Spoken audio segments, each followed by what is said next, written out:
marami pa rin pong nagtataka at nagtatanong, at sa mga magtatanong pa po kung bakit parang may nabago sa aking itsura or sa aking pagmumukha. So, ayan po, nagpa-enhance po ng ilong si Inday, mga beshi. Ayan, nagpa-enhance po ako. Yan po yung aking ilong. Ayan, enhance. Nagpa-rhinoplasty, surgery, nagpa-opera, nagpa-retoke. So, yun po, yung tawag po doon. Kaya pong bahala. So, nakapost naman po yan sa aking Facebook. Sa mga hindi pa po nakapanood ng aking video, ayan po, nagpa-rhinoplasty po ako.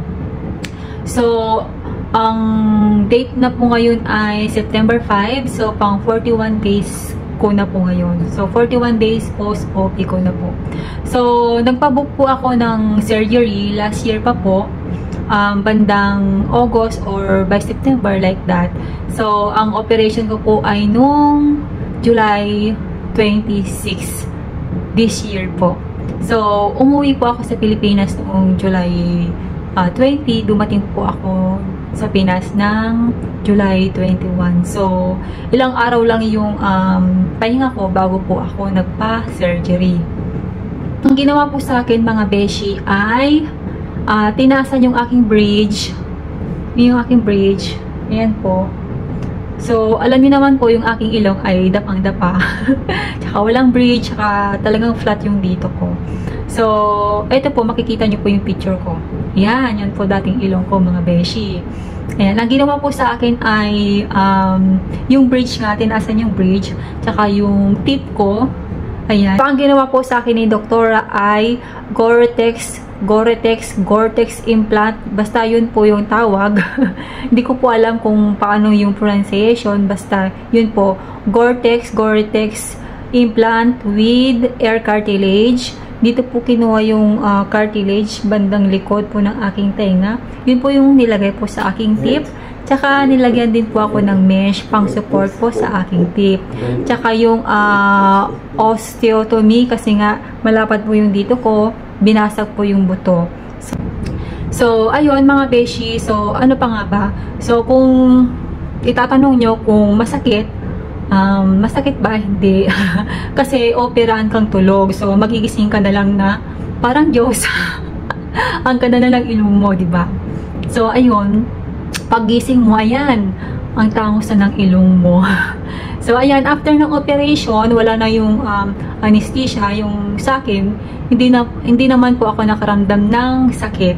Tsaka, hindi rin po masyadong namaga yung aking face. Tsaka, hindi rin po ako nagkapasa.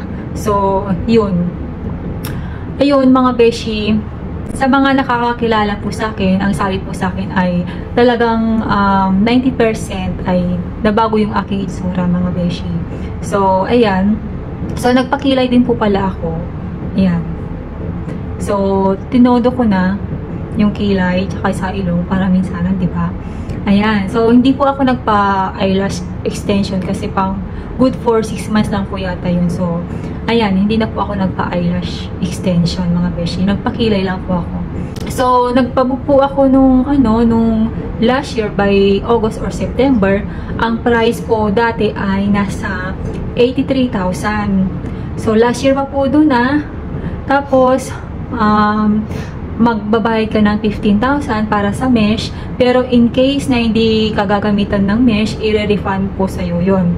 Tsaka mag-ready po kayo ng 15,000 para sa osteotomy. So, yun nga sinabi ko sa inyo na binasag po yung buto ko bandang dito. So, yun po. So, that time, yung 83,000 plus 15,000 na mesh, ay this year ay nag-price increase po sila. So, 83,000 plus 17,000 yung increase nila. So, naging 100,000 po siya. So, nung by June po yata, this year, by June po yata yung price increase po nila. So, kahit nagpabook na po ako last year, tsaka nag-down na po ako ng 15,000, nag-add pa rin po ako kasi nga, price increase affected pa rin po. So, yun nga, 100,000 po yung pagpapailong or pagpapa-opera. So, yun po. Tsaka, nag-add po ako ng 15,000 para sa mesh. Tsaka, yun nga, di ba binasag yung buto ko dito kasi kailangan. So, 15,000 din po yun. So, ang total po ay 130,000 pesos, mga beshi. So, ayun po, mga beshi. So, yung mesh, tsaka osteotomy, si doktor po yung nakakaalam nun kung lalagyan kayo or magbabasag sila ng buto sa ilong nyo. So, sila po yung magde-decide nun. So, at saka, nag-ready lang po kayo ng pang osteotomy in case, diba? So, ayun mga beshi. So, yung gamot po pala, kasama na po yung binayad nyo po doon. So, good for 1 week na po yung gamot. Kasama na po yung sa binayaran ko. Sa mga nagtatanong po kung sino yung aking doktor, kung saan banda, kung anong clinics. So, shout out po kay Dr. Joyce Regalado ng Meraki Clinic. Tsaka sa mga Meraki team na napakabait. Ayan, shout out po sa inyo. Ayan, located po sila sa Tomas Morato, mga beshi. Ayan. Kung gusto niyo pong magpa-book sa kanila, mag-message po kayo sa page na ito, sa page po nila, yan po. So, mag-message lang po kayo kasi matagal po silang mag-reply. Baka sabihin niyo po is, hindi po sila nagre-reply, parang snub po sila. So, marami po silang inquiries. So, mag-message lang po kayo ng mag-message. So, ako po dati, nakailang message po ako bago po ako nakapag-book po sa kanila. So, sa pagpapabook po, kung decided na po kayo kung ano po yung date, tsaka kung available po yung date na gusto nyo po sa kanila, magda-down na po kayo. So, hindi ko lang po alam kung magkano na po yung down payment po ngayon, ha. Dati po kasi sa akin ay 15,000. Ewan ko lang po ngayon kasi nag-price increase na naman po sila. So, nung June, nag-price increase sila ng 17,000. Ngayon, di ko lang sure kung magkano. Ang alam ko lang is nagtaas sila ng mesh tsaka osteotomy. So, parang 20,000 na yung mesh tsaka 20,000 na rin yung osteotomy. So, itanong nyo na lang po sa kanilang page. So, kung may mga tanong pa po kayo, i-message nyo lang po ako or mag-comment lang po kayo. So, thank you for watching, mga beshi.